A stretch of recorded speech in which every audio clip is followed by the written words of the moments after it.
নমস্কার বন্ধুরা, বড়দের প্রণাম আর ছোটদের অনেক অনেক ভালোবাসা জানিয়ে আমি দীপা ব্যাঙ্গালোর থেকে তোমাদের সকলকে ওয়েলকাম জানাচ্ছি আমার চ্যানেলে।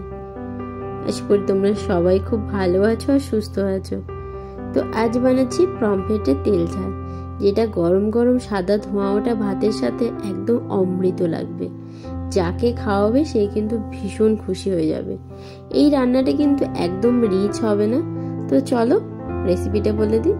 প্রথমেই আমি 4টে পমফ্রেট মাছকে ভালো করে কেটে ধুয়ে নিয়েছি, আর জলটাও বেশ ভালো করে ঝরিয়ে দিয়েছি। আর পমফ্রেট মাছ আমি সবসময় মাছ থেকে 2টো কাট লাগিয়ে নিই, তাতে কি হয় যেটা বানাই মশলাটা মাছের মধ্যে খুব ভালো ঢোকে। তো যাই হোক, প্রথমেই আমি একটু নুন আর হলুদ পমফ্রেট মাছটার পরে ভালো করে আমি ঘষে ঘষে মেখে রাখছি।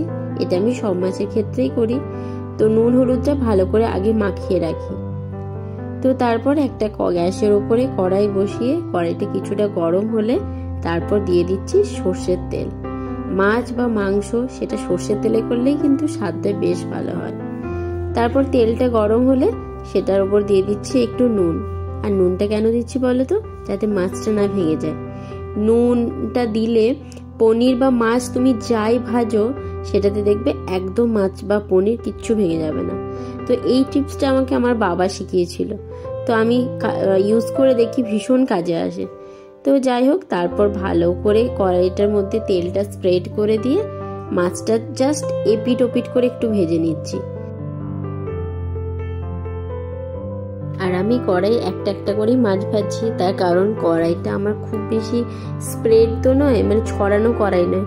তো 2টো করে ভাজলে যদি মাছটা ভেঙে যায়, তো সেই জন্য একটা একটা করে ভেজে নিচ্ছি।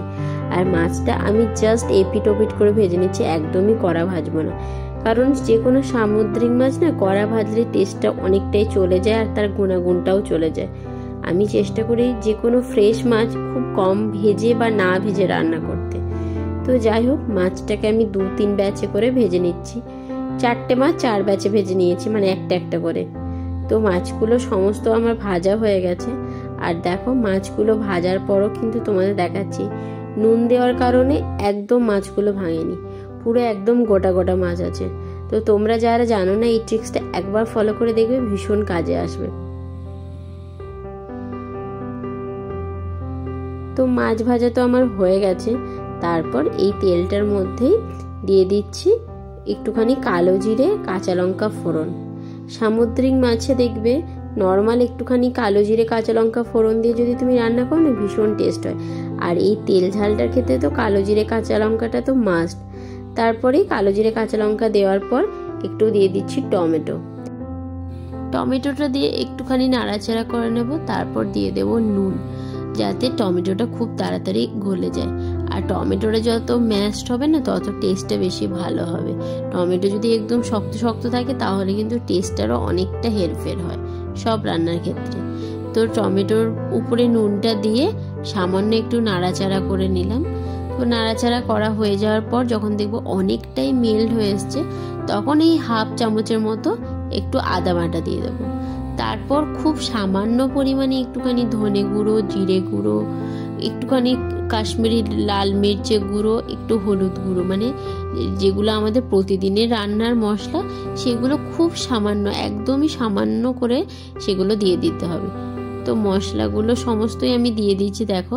তো এইগুলো সমস্ত দেওয়ার পরে জাস্ট একটুখানি ভালো করে নাড়িয়ে নিতে হবে, যাতে মানে মশলার থেকে কাঁচা গন্ধটা না আসে। তো এইটা যখন নাড়ানো হয়ে যাবে, মানে মশলাটা যখন কষানো হয়ে যাবে, তখন আমি আগে থেকে যে একটুখানি সর্ষে, মানে 1 চামচ মতো সর্ষে আর 1 চামচ মতো পোস্ত বেটে মশলাটার উপরে দিয়ে দেব। তারপর আর কি সামান্য ভালো করে একটু নাড়াচাড়া করে, তারপর আমাদের যেইটার জন্য টেস্টটা সব থেকে বেশি ভালো হয়, বাটি ধোয়া জল, সেই বাটি ধোয়ার জলটা একটুখানি দিয়ে তারপর ভালো করে ফুটতে দেব। আর মাছের ঝোলটা ফুটে উঠলে তারপর যে আগে থেকে ভেজে রেখেছিলাম মাছগুলো, সেগুলো হালকা করে ছেড়ে দেব ঝোলটার মধ্যে। সব মাছগুলো ঝোলের উপর দেওয়া হলে একটুখানি উপর নিচ করে ভালো করে নাড়িয়ে নেব, যাতে সমস্ত মাছগুলোর উপরে মশলাটা যাতে ঢোকে। তারপর মাছের ঝোলটা একটুখানি ফুটে উঠলেই আগে থেকে কেটে রাখা একটুখানি ধনেপাতা কুচি আর 2টো কাঁচা লঙ্কা মাছ থেকে ফাটিয়ে ঝোলটার উপর দিয়ে দেব। এই ঝোলটাতে না একদম ধনেপাতা কাঁচা লঙ্কার ওই স্মেলটাও ভীষণ ভাল লাগে। তো এই দুটো দিয়ে গ্যাসের আঁচটা একদম মিডিয়াম করে এটাকে ঢাকা দিয়ে দেব। ঢাকা দেওয়ার পর 2-3 মিনিট মতো ফোটালেই কিন্তু আমাদের তৈরি হয়ে যাবে পমফ্রেট মাছের তেল ঝাল, যা খেতে হবে অপূর্ব আর একদম হেলদিও হবে।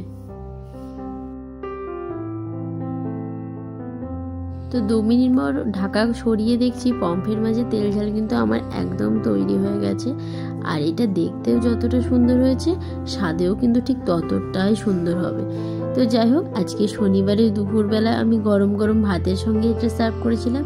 আর সত্যি কথা বলতে বাড়ির সবাই খেয়ে কিন্তু ভীষণ প্রশংসা করেছিল। তো তোমাদের আজকের ভিডিওটা কেমন লাগলো অবশ্যই জানিও। আর তোমরাও বাড়িতে প্লিজ এরকম বানিয়ে খাইও সবাইকে, সবাই দেখবে ভীষণ প্রশংসা করবে। তো আজকের মতো টাটা, সবাই ভালো থেকো, সুস্থ থেকো। ভিডিওটা যদি ভালো লাগে একটা লাইক করে দিও। তো আজকের মতো টাটা, সবাই ভালো থেকো, সুস্থ থেকো।